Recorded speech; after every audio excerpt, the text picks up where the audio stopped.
Wow, mbega udasanzwe ni umugisha ukomeye, ni umwe mu bantu bahiriwe muri iyi minsi ndetse bagiye bavugwaho inkuru zigiye zitandukanye, nyuma y'amashusho mwagiye murabona hirya no hino, bamukubise ibihumbi 5 by'idolari, bamukubita n'imodoka nshasha nyuma y'umunyamerika bita Ashton.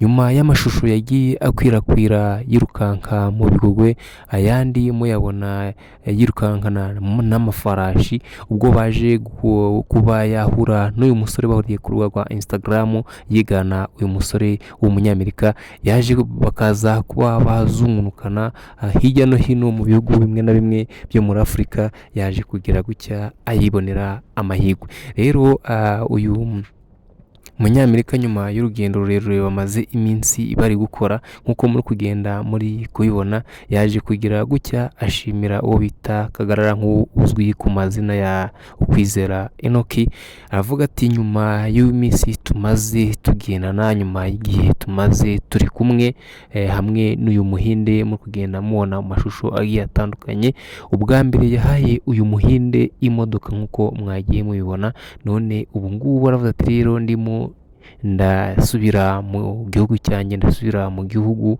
iyo naturutse, nicyo gihe ngo nkwiture mu gihe cyiza twamaranye mu minsi tumaze turi kumwe. Ubwo rero ntabwo naguha byinshi bya mirenge, ariko mu mikoro mfite ubwanjye nshobora kubamo naguhaho dukeya. Nibwo yagize amuha imodoka nshasha nk'uko muri kugenda mubibona, amuha n'ibihumbi 5 by'idolari, twavuga ni miliyoni zigera muri 7 mu mafaranga y'u Rwanda, muri miliyoni 7 zirenga. Ubwo rero uyu nguyu wo bita Uwizeye Enoki uzwi nka Ashton Small, aho bita Kagarara, yahawe imodoka yo mu bwoko bwa Kia Sport n'igishoro kirenga miliyoni 7,500 mu mafaranga y'u Rwanda.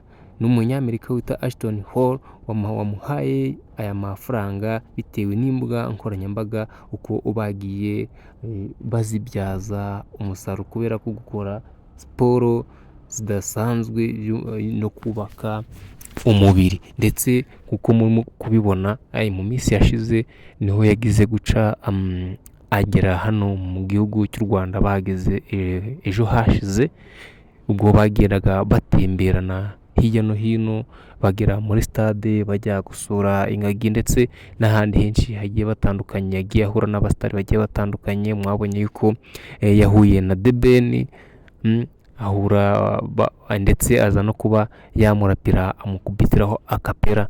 Rero uyu Munyamerika nibwo yaje gufunga amaso uwo bita Kagarara, amubwira ati humiriza gatoya nkwereke ngukorere surprise. Nibwo ubwa mbere yigeze kumubaza ikibazo, aramubaza ese uzi imodoka?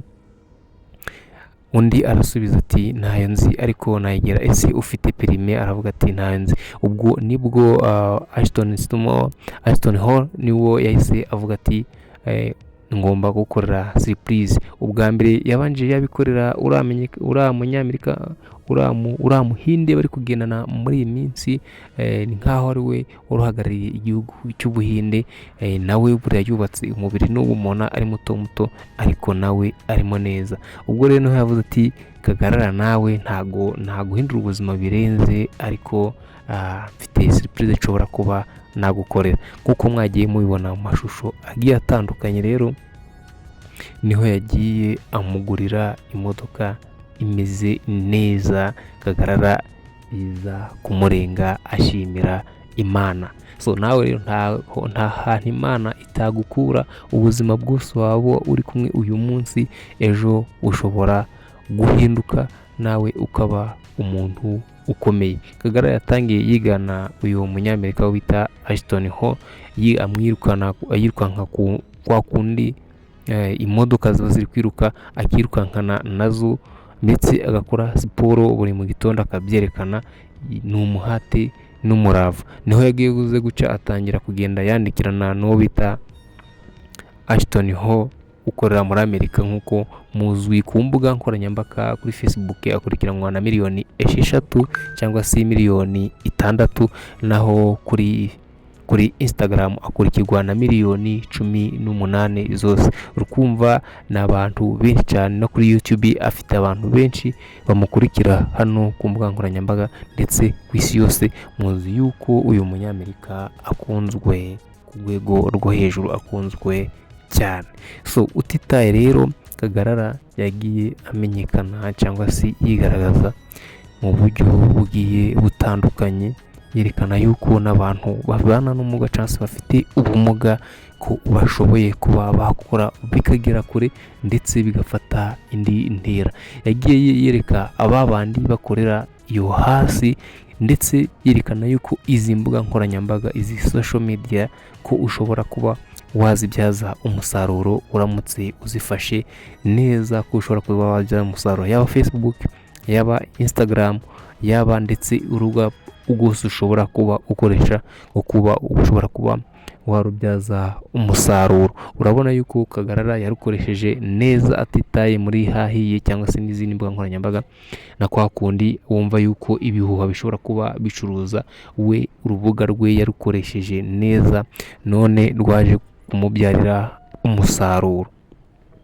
Murumva umuntu bahaye igishoro cya miliyoni 7,500 ntago ari amafaranga make cyane.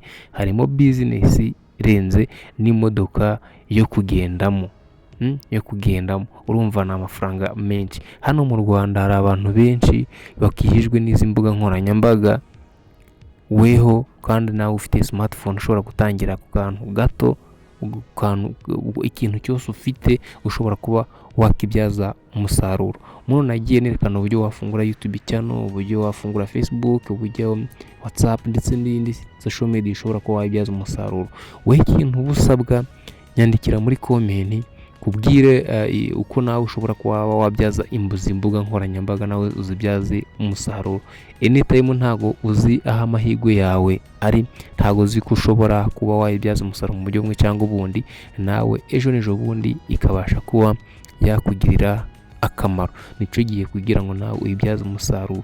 Kagarara iyo atagera kuri Instagram, iyo ataje gukoresha izi social media, ntabwo yari kuzahura n'uyu musore. So rero ni amahirwe amwe umuntu ashobora kugwira, amwe muri miliyoni, nawe yigiriye amahirwe, yigira amachance yo kuvuga ngo uri mugufi, ngo uri muremure, hoya, iyo umugisha wawe waje uba waje. So menya yuko nawe ejo n'ejo bundi ubuzima bushobora guhinduka, ukabubyaza umusaruro nk'uko twabonye Kagarara bihora. Hagiye kuba yamwereka iwabo, yamwereka aho aba, yamarije u Rwanda, ndetse abantu barushaho kugenda bamukurikirana ku mbuga nkoranyambaga, abafollowers baje kwiyongera, ariko communication yabo ishobora kuzakomeza. Mwagiye mubona ko ari benshi bagiye bigana content ze, nawe ushobora kuba wahanga content yawe ukabasha kuba wayibyaza umusaruro mu buryo bumwe cyangwa ubundi. Nico gihe rero kugira ngo utangire uyu munsi nawe ukore content ishobora kuba yaguhira, anytime nawe ushobora kuba yaguhindurira ubuzima.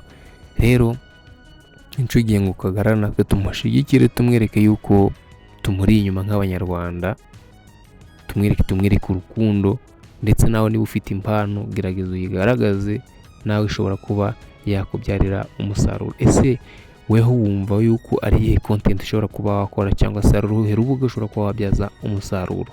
Niba ari YouTube rero ufite ikibazo kuri YouTube, kuri Instagram, kuri TikTok, kuri Facebook, unyandikira hano muri comment, nkwereke uburyo ushobora kuba wabyaza uko wayifungura, uko wazimonetize, uko wazibyaza amafaranga, nawe ubashe kuba wakirigita kwifaranga, ubashe kuba wagera kure ntawamenya. Tangira content nonaha, ejo uyu munsi niwe, nawe ejo ni wowe. Iyi video numva hari ikigufashije, nyabona ntiwibagirwe kugenda udakanze like, gusige subscribe. Niba igitekerezo cyawe n'inyunganizi, nibyo tuzaheraho mu gukora izindi video. Reka dusubire mu zindi video. Ngiye muri kumwe, nitwa Wiragiye Dani, ndabakunda cyane.